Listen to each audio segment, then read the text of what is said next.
Hola, amiga, and welcome to the Latina Leadership Podcast, a podcast by Latinas for all women. Get ready because today's conversation is really special. Hola, amigas, and welcome to another episode of the Latina Leadership Podcast. I'm your temporal host, Julian, and I'm here joined by a special person. I want to start this interview the way that Angelica always starts it, and it's asking, who are you and what do you do? I'm Sonia Salvador. I'm the co-founder of Unedo. It's a magazine-style app for Spanish language learners, and the app combines culture, storytelling, and word puzzles. I'm French and Spanish. I've lived in Spain, France, Italy, and the US. And my entire life has been about moving between languages and culture. And that has shaped a lot who I am as a person, but also as a professional.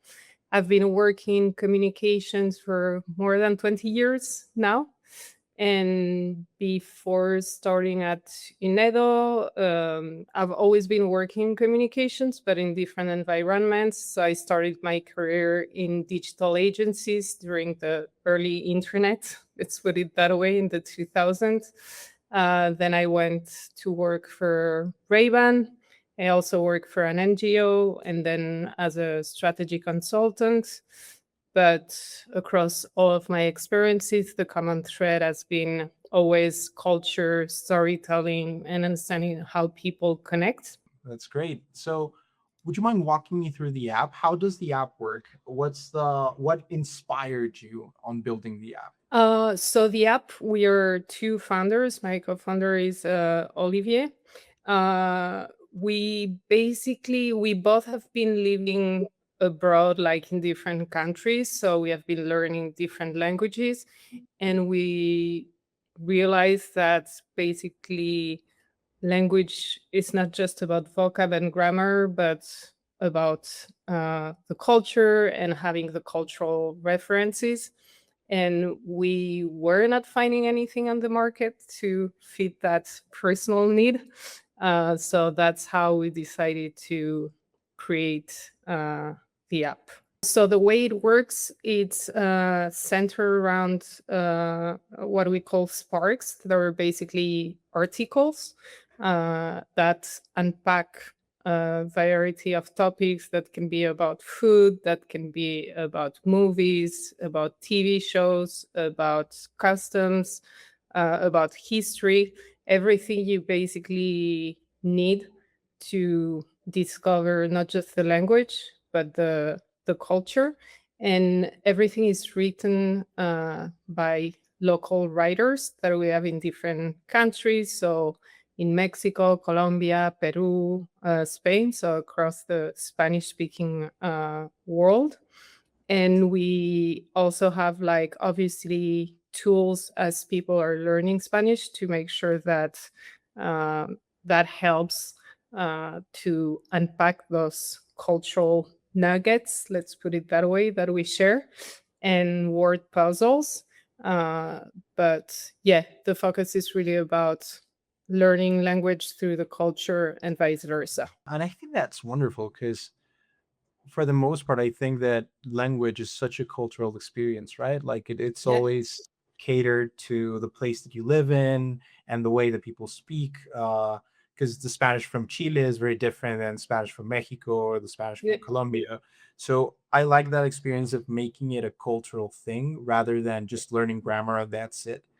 How would you feel that the app benefits those like Latinos that live in the US that have parents who are maybe first generation Latinos that don't speak Spanish, but they want to connect better to their culture? How do you think the app caters to that? As you were saying, they want to connect to the culture first. So language is the mean, but what you're trying to do, it's an emotional connection. So for me, it's not something transactional or, that you want to optimize.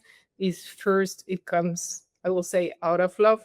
And so the way I think it works for people who are trying, I mean, I'm talking also from my personal experience.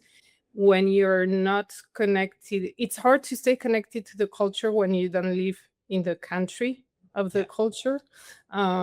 So that's what we are trying to bring through the app, because even just if you try to read newspapers or watch TV shows, etc., that helps, but often there is too much of a gap from a language standpoint. It's too much at once. You don't even know where to look at. So I will say that we curate like stories, you know, for the Latin community, also to reconnect with their culture and learn maybe things, that they didn't know. It happened to me also. For example, I was living in New York, and being far away from Spain, it was hard to keep up, with Yeah. what was going on, etc. And even from a language standpoint, if you don't practice it, if you don't read or listen on a regular basis, you kind of lose it super quickly, even when it's your mother tongue. Brought to me a new perspective on that, that it's not only for those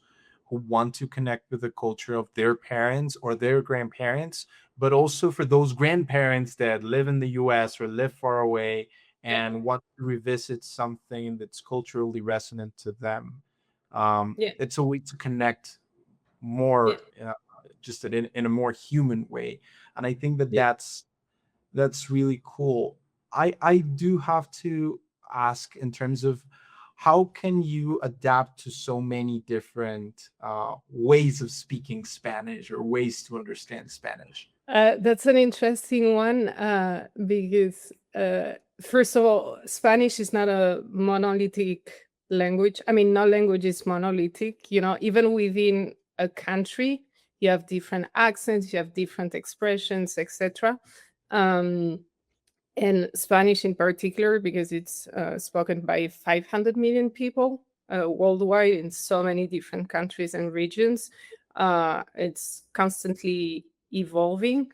And so for us, is I think obviously we present like different ways of speaking Spanish. But I remember when I was living in New York, uh, I had like a lot of friends from Latin America.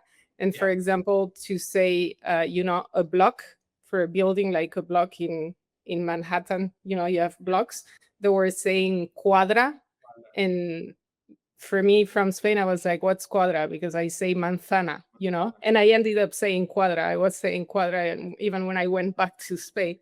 So it was like, yeah, it's always, evolving, and you pick things right and left. So basically, we have writers from different countries, and they write in their own way. We are never like retouching the copy to make it like all look the same. That's not at all the goal. So when you read the different articles, you can see like the different ways of speaking Spanish, and that's what I think makes the magic of language. So at the end of the day, is to help people to communicate, and doesn't matter, if sometimes they use a word from a region or from another. It's always fascinating also to see how you can express in different ways, using like different words for the same thing within the same language. It tells so much about the culture. So it's almost like a game. I don't know. I find it fascinating. No, and I find it fascinating as well, because I do think that gamifying or having some sort of game and playing through the experience of understanding another culture is a better way to absorb it in a Mm, positive way, but absorb something from that culture and kind of feel yeah. closer to it, even though you do not belong to that culture or not part of that culture directly. And I think that that's a Mm, beautiful part of it. mm. I do want to ask more about building an app and creating a tech company or a tech first company, because I know the space is filled with men for the most part. So how does it feel to be a woman in that space and leading in that space? And what are the Uh, challenges that you face in there? I think that for me, tech is just the mean, it's Yeah. not the end. So that's also maybe a question of perspective. I have to say that at Unedo, if I think about the writers, it's mainly women. the team is, I think, 50-50. The dev team, yeah, it's more men. But uh, I haven't been feeling kind of like that tech bro vibe. That's not at all the vibe of the company. So once again, I think that we were lucky, or the way we are building the company, it's not yeah, it's not that vibe. And then we see ourselves more as like building a cultural product. And so the people that we work with also, it's yeah, it's not people coming from only the tech world, and it's also people coming from different countries, etc. So I think that helps to not get stuck into that tech world vibe. Let's put it that way. And in terms of achievements for the app, what was the moment where you were like, okay, we made something special. There's something really special in our hands. I think that it's really like people's reaction when they tell you, for example, I remember we did an article about Chavela Vargas, and somebody wrote saying, "Thank you so much for making me discover that artist. I didn't know about her. Then I went to watch a documentary and, listen to her music. That's amazing." Or we did an article about Benicio, not Benicio del Toro, sorry, Guillermo del Toro, and the relationship with his father, and how it inspired also the way he makes movies.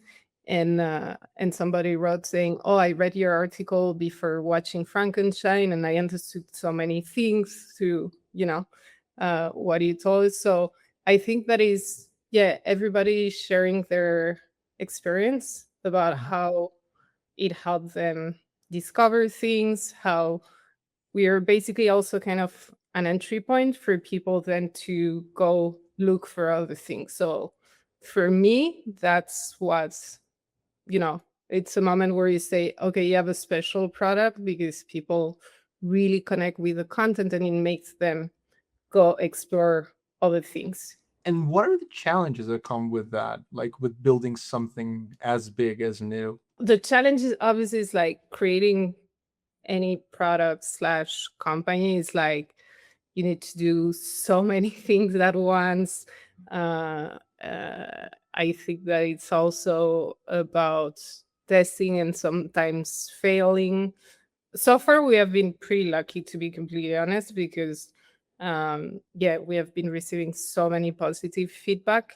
Um, but yeah, I will say that it's more about like you sometimes you doubt yourself, you don't know if it's gonna work, if you're gonna find your audience, if people are gonna like it, etc. So and it's a lot of work too, but you know that's part of the That's part of of being an entrepreneur. That's part of yeah, challenge that's always. part of yeah, yeah, yeah, yeah. I do have to ask, now that you mentioned writers and mentioned all the things that go behind building the app and building the experience for people. Now that I see that include like that amount of immediacy that we're looking for in terms of our interactions with things, whether that be TikTok or now with AI, the the way that people like hope for something immediate to happen, how are you fighting against that grain? Because having people to read an article and do something more active rather than passive is sort of a challenge, but it's also sort of a fun challenge. Like, how Yeah. are you reacting to those things happening in culture right now? So there are a couple of things. First of all, if we talk about other language learning apps where it often feels like a chore, sorry, the way we build is to do something entertaining. So, every day you're going to discover something, you're going to learn something. So, we have a lot of users saying that it's part of the daily routine, but really because they enjoy it, not because they have to do it. And once again, I think that it's because we talk about culture. And I think that at heart, we're all like curious and we love learning things. I still have that hope. So Yeah. that's how we build the app. And then I feel that it's also a moment, we try to have articles that are not too long. so we're also mindful about that. um it's about it's a break for a lot of people. They tell us that the app is like a break that they take during the day. The way we build the app, also I didn't mention it, but it's like we do drops every day, so you have a limited amount of content every day, because we want people to come and know that they have a couple of articles and games and activities to do, but it's not like endless, uh, uh, how can I say, like endless stream of content where you don't know where it starts, where it ends. So we really curate the experience.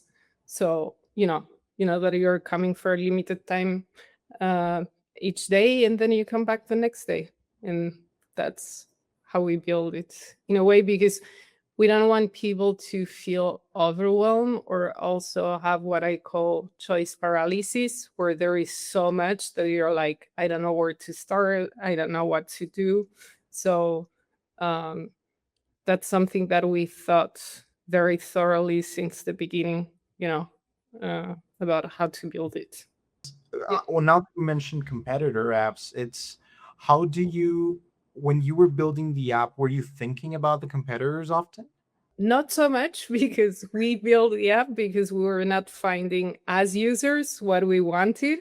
So I think that you can go crazy, when you start like benchmarking and checking everything on the market and being like, you know, defining yourself too much against other products or trying to imitate other products. So I think that at some point, uh, you start a company or you build a product because you're looking for something specific that you may not be finding. So that's the way we use ourselves, as like, what will we like to see? What are we looking for? So, no, we haven't been.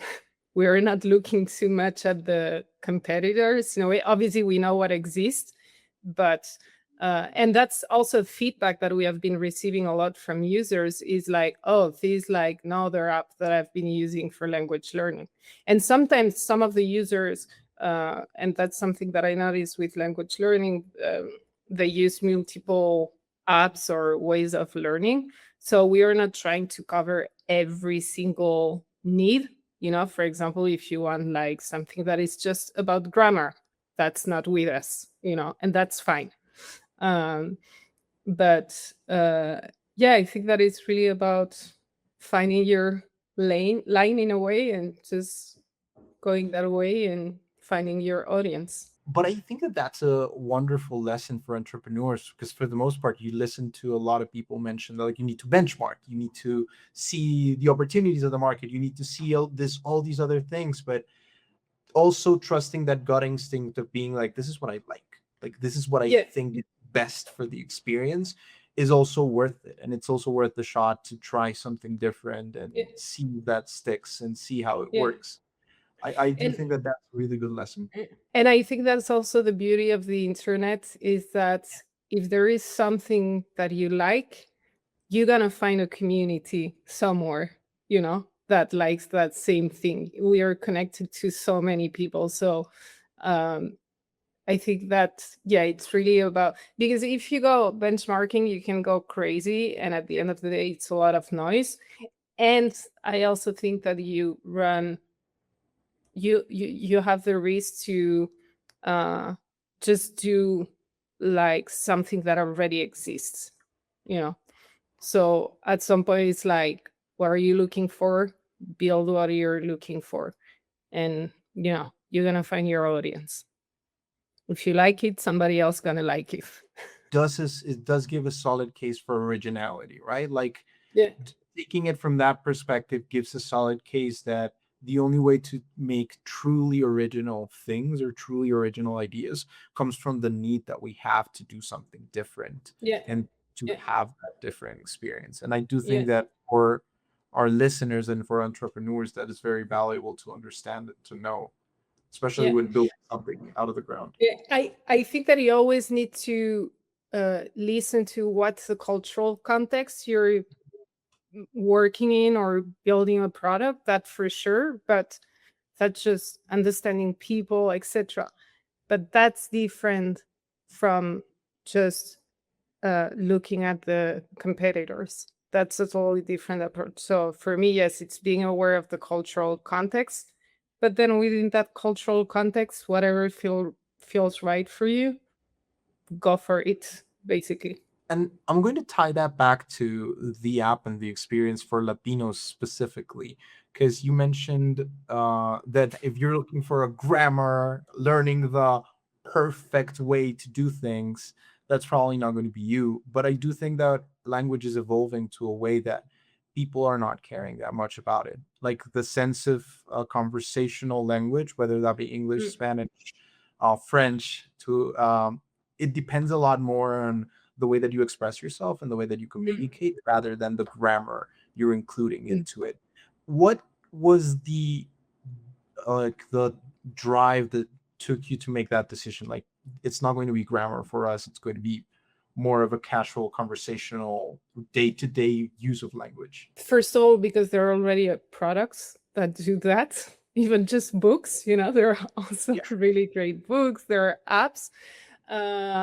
And then, yeah, we feel that that's not where the need was, basically. So that doesn't mean that we have articles, we also explore where the language comes from, or where certain expressions, or why, for example, in Mexico, they use a lot of diminutives, I think that you say in English, and how it's tied to the culture. But for us, at the end of the day, even the way we use grammar, it always comes back to the culture. How do you ensure to get it right for every culture? It's because we have writers from the different countries. So people who live in the country writing from there. So, for example, I'm not going to write about Mexico because that's not my culture. That's not the culture. I can know things, but it's better if somebody from Mexico. And for example, we have also people in different regions of Mexico, or same thing in Spain, Colombia, etc. So people really write from places they know, things they know. So I would say that it comes out of love. We obviously have like editorial pillars, but then it's also the writers coming with like, oh, I've read that book, it's amazing, I think that people need to hear about it.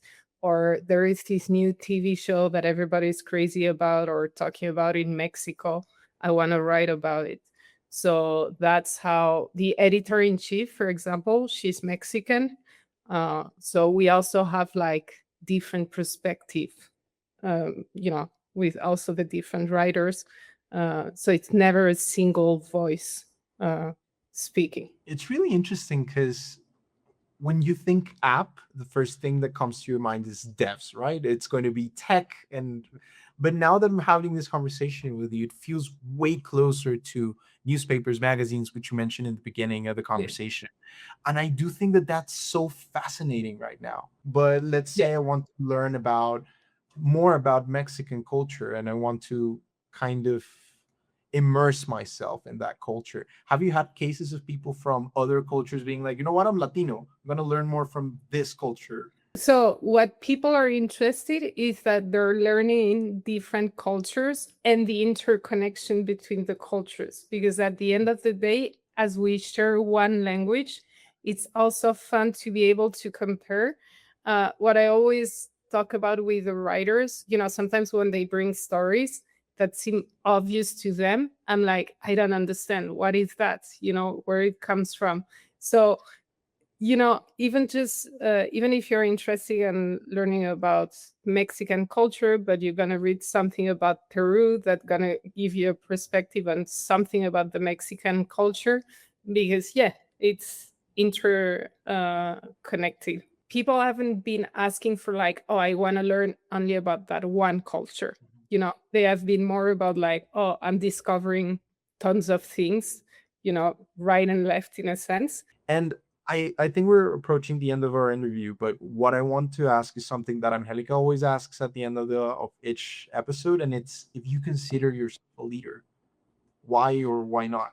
I will say yes, because of, when you create a company, at some points you have no other choice than to be a leader. Then it depends what we mean by leader and leadership, how you inhabit that, or that idea.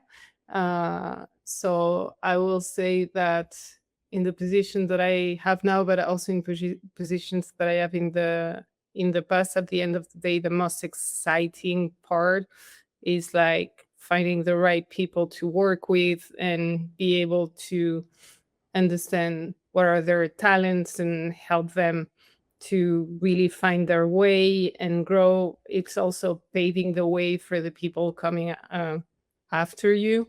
Um, so I will say yes. It's not always easy to say. Do you see yourself as a leader? Yes, of course. Um, but and it also comes with its challenges. Uh, Leading by example, I will say. that's that's a challenge, in a good sense. I mean, is that at some point, if you're meant to lead other people, that means to also be able of self-reflection, see also your shortcomings, and also not to be too self-centered, to leave space for other people, um, to be able to help other people grow, to saw their potential when sometimes they don't even see it themselves. Uh, so yeah, I will say that it's about it's about that. Gives a wonderful perspective. Well, Sonia, it was amazing speaking with you, and it was great to have this little time with you and learning a bit more about the app and this short cultural conversation of a lot of different things in one single space. Thank you so much for having me.